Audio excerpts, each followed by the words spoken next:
Ahora, estudios bíblicos con el pastor Daniel Batista. Que comenzamos el libro de Colosenses a lo que es la historia y también el componente de Colosenses. Un resumen de lo que es el libro entero. El apóstol Pablo nos escribe un nuevo libro que comenzamos, el libro de Colosenses. El apóstol Pablo se identifica a sí mismo como el autor, justo con Timoteo, quien posiblemente le sirvió como escriba en la redacción. Allí vemos en el versículo 1, capítulo 1. La carta contiene una referencia en primera persona en el versículo 23 y termina con las palabras la salutación de mi propia mano en el capítulo 4 y verso 18. Si bien algunos eruditos han puesto en duda la autoría de Pablo debido a la diferencia del estilo y la teología, sus argumentos no son convincentes, mientras que algo del estilo, del lenguaje, son particular para la situación de Colosenses. Hay mucho en la carta que encaja con otros escritos de Pablo. En cuanto a la teología del libro, aunque lo detalle de la amenaza de una filosofía mundana, en el verso 8 del capítulo 2, son únicos de la carta de la iglesia en Golosas. El hincapié de Pablo en la cristología y la centralidad del Evangelio para combatir una amenaza de este tipo está de acuerdo con la teología de otras de sus cartas. Hay poca razón para dudar de la autoría de la carta de Pablo. Colosense es considerada una de las epístolas de la cautividad. Eso lo veremos en el capítulo 4, versos 4 y 18 más adelante. Y se cree que el apóstol Pablo la escribió durante su encarcelamiento en Roma. Esto encaja con la referencia de Pablo a Aristarco y Lucas. Eso lo veremos en el verso 10, verso 14 de Colosenses 4. Y esto tiene como referencia el propio capítulo 27, verso 2 del libro de los Hechos. Pablo escribió la carta desde la cárcel de Roma en el año 61 o 62 después de Cristo. El tema central es la supremacía de Cristo sobre todas las cosas. O sea, esto no es un nombre de película, sino que es solamente un nombre para catalogar el estudio referente a la evidencia de Cristo en el texto. El propósito es establecer y afirmar a los colosenses en el conocimiento de Cristo contra el error. Eso lo hemos descrito desde Biblia en estudio para que podamos tener más evidencia referente a esto. La ciudad del Valle de Lirio, a unos 150 kilómetros de Efesos, en el Valle de Lirio, cerca de donde se une con el Meandro, hubo una vez 3 ciudades importantes: Laodicea, Hierápolis y Golosas. En su origen había sido ciudades frigias, pero en el tiempo que nos ocupa eran parte de la provincia romana de Asia. Casi se podía ver cada una desde la otra orilla. Hierápolis y Laodicea estaban en orillas opuestas del río Lico, que corría entre ambas, separadas solo unos 10 kilómetros a la vista de la otra. Golosa estaba situada a ambos lados, como una silla de montar, quien a 15 kilómetros río abajo. El Valle del Rico tenía 2 características notables. Primero, era famoso por sus terremotos. Estrabón lo describía con un curioso adjetivo. Estamos viendo lo que es la historia de la carta a los colosenses, pero en la ciudad y sus personas. La Odisea había sido destruida por terremotos más de una vez, pero era una ciudad tan rica e independiente que había surgido de sus ruinas sin aceptar la ayuda que le había ofrecido el gobierno romano. El apóstol Juan, que escribió el Apocalipsis, había de decir de ella se consideraba rica y no tenía necesidad de nada, Apocalipsis 3:17. Segundo punto, las aguas del Ico y de sus afluentes estaban impregnadas de cal. Esta cal se concentraba formando un paisaje de forma natural de lo más alucinante.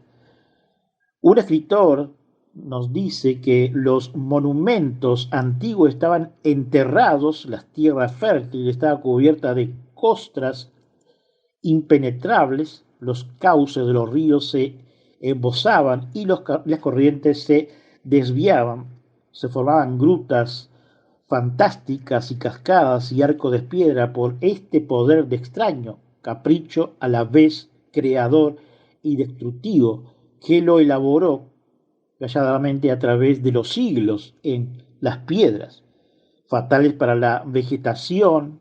Estas incrustaciones se extendían como una mordaja pétrea sobre el suelo. Relución con glaciales en las colinas atraen la mira de los viajeros en la actualidad a una distancia de 30 kilómetros y forman un esquema impactante de escenario de belleza y grandeza nada corriente. Una región rica, así describen los eruditos y escritores. A pesar de todo esto, esta era una área rica y famosa por dos características estrechamente entrelazada. El terreno volcánico es siempre fértil y todo no estaba cubierto de incrustaciones, como hemos dicho antes. En su origen, las tres ciudades habían tenido la misma importancia, pero con el paso de los años sus caminos se separaron. La Odisea se convirtió en el centro político de distribución y el cuartel general financiero de toda aquella área. Una ciudad extraordinariamente próspera se convirtió en un gran centro comercial. Hierápolis y tenía sus baños famosos en aquella área volcánica de agua caliente. Había muchas grietas en el terreno donde podían hacer los baños. En su tiempo, Golosa era tan grande como las otras dos ciudades. A sus espaldas se levantaba la cordillera de Gadmo y Golosa controlaba la carretera que pasaba por sus puertos, donde había muchos tráficos de comercio. Era una ciudad muy, muy rica para ese tiempo. Tanto Jarge como Ciro se habían detenido allí en sus ejercicios invasores y Heródoto le había dado el calificativo de una gran ciudad de Frigia, pero por alguna razón la gloria se ausentó de ella. La grandeza de esa ausencia se puede ver por el hecho de que la Odisea y Hierápolis se pueden descubrir hasta nuestros días por las ruinas que quedan de algunas grandes edificios, pero no hay ni una piedra que recuerde dónde estaba Golosa y su emblemática situación de ciudades, de edificios, no ha quedado. Hasta cuando Pablo escribe esta carta de Golosa era un pueblo pequeño y dice que era el pueblo menos importante a donde Pablo envió una carta. El hecho indudable es que fue en este pueblo que Golosas donde surgió una herejía. Si se le hubiera permitido desarrollar libremente, podría haber llegado a arruinar la fe cristiana. Los judíos de Frigia, hay que añadirle a otro detalle a esta descripción para completar. Estas tres ciudades estaban en una zona en la que había muchos judíos. Mucho tiempo atrás, Antíoco el Grande había transportado 2000 familias judías desde Babilonia y Mesopotamia a las regiones de Frigia y Lidia. Esos judíos habían prosperado y, como sucede siempre en esos casos, muchos otros compatriotas suyos habían ido a aquella zona a participar de sus propiedades, y fueron tantos que los judíos más estrictos se lamentaban que tantos judíos abandonaran los rigores de su tierra ancestrales para irse a gozar de los vinos y los baños de Frigia. El número de judíos en esa región, allí se puede deducir el siguiente incidente histórico de la Odisea, como ya hemos visto, era el centro administrativo del distrito. Para el año 62 a.C., el gobernador romano residente allí era uno tal Flaco. Trató de encontrar la manera de que los judíos dejaran de mandar dinero fuera de la provincia para pagar el tributo del templo. Puso un amparo a la fuga de capital y solo en su parte de la provincia retuvo como contrabando no menos de 20 libras de oro que salían con destino al templo de Jerusalén. Esa cantidad de oro equivaldría el tributo del templo de no menos de 11.000 personas, como las mujeres y los niños estaban exceptos y como muchos judíos conseguían esquivar la vigilancia. Podemos suponer que la población judía se elevaba mucho a cerca de 50.000 judíos. La iglesia de Golosa, la iglesia cristiana de Golosa, no la había fundado Pablo, ni tampoco visitado. Él incluso los censes y la Odisea entró lo que no le han visto nunca personalmente. Allí vamos a ver en el capítulo 2.1, pero no cabe duda de que su fundación había sido dirigida por él. Durante los 3 años que pasó en Efeso fue evangelizada toda la provincia de Asia, de manera que todos sus habitantes, tanto judíos como griegos, escucharon la palabra del Señor, Hechos 19:10. Golosas estaba a unos 150 kilómetros de Efeso y sin duda fue en esa campaña de expansión cuando se fundó la iglesia de Golosas. No sabemos quién fue su fundador, pero bien puede haber sido Epafras, al que se describe como consiervo amado de Pablo y fiel ministro del Señor en aquella iglesia, y al que más adelante se relaciona también con Hierápolis y la Odisea, que veremos en el capítulo 1 y 7, en el capítulo 4 y 12 de Colosenses. Si Epafras no fue el fundador de la iglesia cristiana de allí, fue sin duda el ministro a cargo de aquella zona. Una iglesia gentil. Está claro que la iglesia de Golosa era gentil en su mayoría. La frase extraordinaria y hostil de mente, que veremos en el capítulo 1:21, es lo que Pablo usaba corrientemente para referirse a los que habían estado fuera del pacto de la promesa. En el capítulo 1:27 habla de dar a conocer el ministerio de Cristo entre los gentiles, refiriéndose claramente a los mismos de Golosense. En el capítulo 3, desde el verso 5-7 de Golosense, da una lista de sus pecados antes de hacerse cristiano, que son característicamente pecadores paganos. Podemos concluir con seguridad que la membresía de la iglesia de Golosenses estaba formada en su mayoría por gentiles. Una amenaza para la iglesia.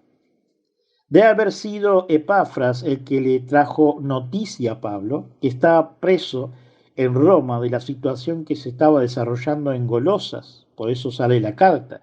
Muchas de las noticias eran buenas, de forma que Pablo da gracias a Dios por su fe en Cristo y su amor a los santos. En el capítulo 1, verso 4 veremos. Se goza del fruto cristiano que están produciendo.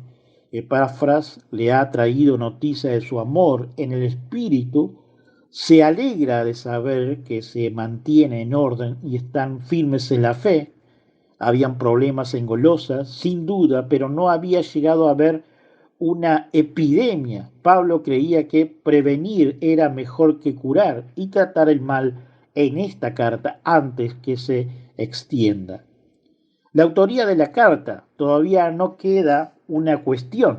Muchos estudiosos no creen que fue Pablo, fuera el que escribiera esta carta. Tienen 3 razones. Vamos a darle ahora. Primero, dice que hay Colosenses muchas palabras y frases que no aparecen en ninguna de las cartas distinguidas del apóstol Pablo. Eso es perfectamente cierto, pero no prueba nada. No podemos esperar que nadie escriba siempre de la misma manera y con el mismo vocabulario. podemos creer que en Colosenses Pablo tenía cosas nuevas, refrescantes que decir y encontró nuevas maneras de decirle y de llegar a las personas. Segundo, dicen que el desarrollo del pensamiento gnóstico fue de hecho muy posterior al tiempo de Pablo y que si la herejía colosense se relacionó con el agnosticismo, la carta tiene que ser muy posterior a Pablo. Es verdad que los escritos de los grandes sistemas gnósticos son posteriores, pero la idea de los dos mundos y de la maldad de la materia están profundamente entrelazadas tanto en el pensamiento judío como en el griego. No hay nada en Colosenses que no se pueda explicar por las tendencias gnósticas inherentes al pensamiento antiguo, aunque es verdad que la sistematización del agnosticismo tuvo lugar después. Punto 3. Dice que la presentación de Cristo en Colosenses es mucho más avanzada que la de las cartas paulinas auténticas.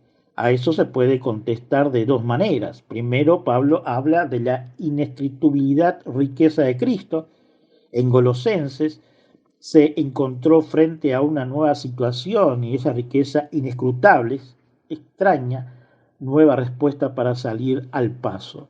Es verdad que la cristología de Colosenses es más avanzada que las encontramos en las primeras cartas del apóstol Pablo, pero eso no tiene por qué quedarse o decir que Pablo no lo escribía, no haya escrito, a menos que estemos dispuestos a arguir que su pensamiento se mantuvo permanentemente estático. Es verdad que una persona desarrolla la implicación de su fe solamente cuando las circunstancias le obliguen a ello y al enfrentar en un nuevo cúmulo de circunstancias. Pablo dedujo nuevamente implicaciones de Cristo. Y por segundo, el germen de todos los pensamientos del apóstol Pablo acerca de Cristo en Colosenses existe de hecho en una de sus cartas anteriores, en 1 Corintios 8, verso 6, que escribe: un solo Señor Jesucristo, por quien son todas las cosas y por medio de quien existió. En esa frase se contiene en esencia todo lo que dice en Colosenses. La semilla estaba en su mente, lista para brotar, y florece cuando lo requiere en un nuevo clima y nuevas circunstancias. No tenemos por qué dudar en aceptar Colosenses como una carta escrita por Pablo. Esta carta, o la gran carta, queda el hecho sorprendente y maravilloso de que Pablo escribiera la carta que contiene el vuelo más alto de su pensamiento a un pueblo tan sin importancia como era entonces Colosenses o Golosas, pero al hacerlo puso en jaque una tentación que, si se hubiera dejado desarrollar, habría arruinado el cristianismo en Asia Menor y bien podría haber hecho un daño irreparable a la fe de toda la iglesia. Esto hemos sacado de lo que es el relato de Berkeley. Hasta aquí, hermanos, lo que es el contenido, la historia y la cultura de Golosas y de lo que vamos a estudiar. Oremos para terminar, hermanos, este estudio. Señor, estamos agradecidos una vez más por tu gran amor y misericordia, por cada uno de los hermanos presentes. También te pedimos, Señor, por aquellos que no han podido ingresar. Oh Señor, suple las necesidades si está dentro de tu voluntad en cada uno de nosotros. Y también te pedimos por cada una de las reuniones, tanto de allí, Rivera, como de acá. Oh Señor, refresca nuestras vidas y que cada día podamos ser sostenidos por ti y guiados por tu Espíritu Santo. Gracias, Señor amado. Amén.